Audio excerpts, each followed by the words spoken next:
Napakagandang umaga po sa ating lahat mga idol. Dito po tayo ngayong umaga sa ating sitaw mga idol, kung saan nagagalak po yung ating mga sitaw dahil sa buong gabi na paglagay natin ng drip irrigation from our swimming pool po mga idol. Yung mini swimming pool po natin, yan, natouch po natin yung ating drip irrigation hose. Ito na po sila mga idol, kaya buong gabi basang-basa po yung ating mga sitaw. Kung makita nyo po ito, pumapatak-patak po pala hanggang ngayon. Tingnan nyo po mga idol. Dito, kita mo po dito. Ayan, yan mga idol. Yan po, patak-patak pa sa ating sitaw po mga idol.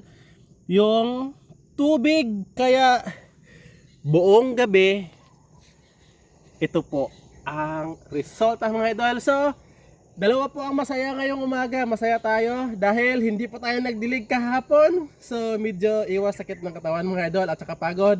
Pangalawa po, masaya yung sitaw dahil hindi po sila ma-dehydrate. Dahil I think hindi ko na mabilang kung ilang linggo na talagang walang ulan dito mga idol. And last spraying po natin, nag-spray tayo ng Trigard. Napakaraming leaf miner mga idol. Ito, old na leaf miner. Dito pa lang yung papunta pa lang sila pataas. Pero hindi na siya natuloy. Wala nang another leaf miner. One time lang po tayo nag-spray ng Trigard. Yan ito. Dito pa pala yung plastic niya. Yan, Trigard mga idol. Ang ating na-spray. So, surveyin natin ang ating sitaw kasi may mga bugs akong nakikita. Saan na ba yun? Ito. Iwan ko lang. Parang may trips na yung ating sitaw. Ito may bugs siya. Makita niyo po yung bugs na yan. Yan, naglalakad yung bugs. Yan. Yan, tudas yan siya mamaya. Spray natin yan. Ito, basang-basa hanggang doon mga idol. So hindi lang dito sa sitaw natin ang ating na drip irrigation sa buong magdamag. Kasama na rin yung ating talong dyan. So puntahan din natin yung ating talong. Yan. So dito yung, kung makita nyo po yung old videos natin na naglagay po tayo, ito po mga idol ang setup na ating drip irrigation. Makita nyo po 1.5 na inch po diameter ng ating discharge hose. Doon po natin kinabit yung ating drip irrigation. Tingnan nyo ba naman, kahit damo na diligan kasi dito dumaan. Ito mga idol. Yan. Ito siya. So ito yung mula doon sa ating swimming pool po mga idol, na mini swimming pool, pero yun is tangke talaga ng ating tubig.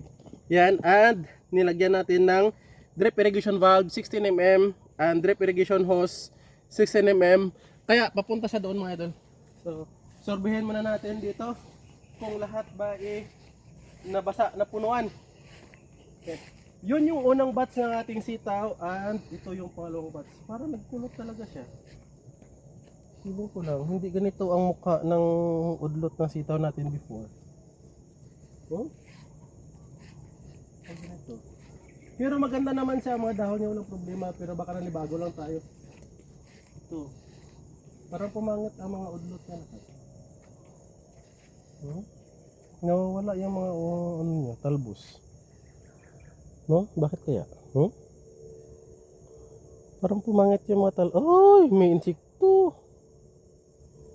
Parang namatay yung mga udlot niya. Bakit kaya, no? Daming white flies.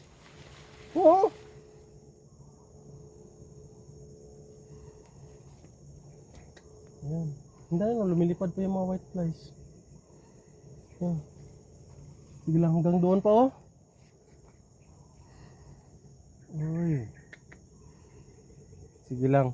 So, mag-spray po tayo mamaya. Yan Alright, so puntahan din natin yung ating mga talong mga idol. Dito tayo. Yun basa pa siya Diyan pa yung mga tubig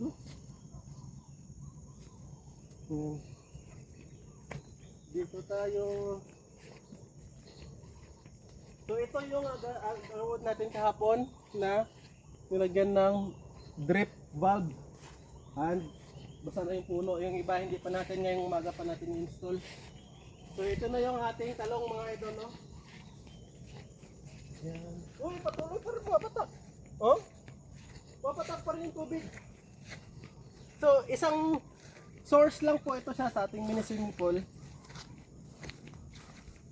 Yan, buong gabi din ito siya mga idol na naka-on yung ating drip irrigation hose. Kung makita niyo po ito. Ito. Oh, patak-patak din po siya mga idol oh. Yan, no? Ito. Kita niyo po. Di ba? So, kung makita niyo, dito yung patak niya mga idol, pero umabot hanggang dito yung kanyang basa. Dahil sa buong gabi na yan mga idol. Yan, hanggang doon pa. So, tingnan nyo naman yung talong natin. Grabe kapangit yung ano niya, yung mga dahon. So, sobrang init. Kahit may drip irrigation po tayo, iba talaga ang ulan na nadudulot sa ating mga gulay versus walang ulan. So, kahit parati natin na drip irrigation, so ganito pa rin yung mga dahon nyo. Dahil pa rin white flies. May mga white flies pa rin siya. Ay. So, isprayan niya natin ngayong umaga mga idol. So, doon tayo.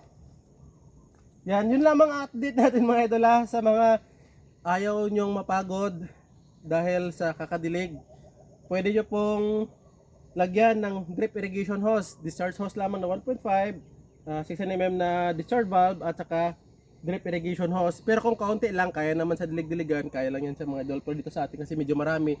Nakakapagod po kasi kung talong tayo ngayong araw magdidilig, sa susunod na araw mga alugbati, sunod na araw okra, tapos may sitaw pa, ay grabe, halos araw-araw na lang ang panahon natin is napupunta sa pagdidilig.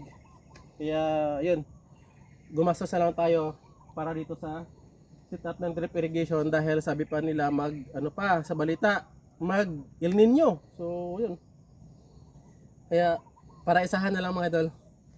Thank you, bye bye, mag-spray pa tayo.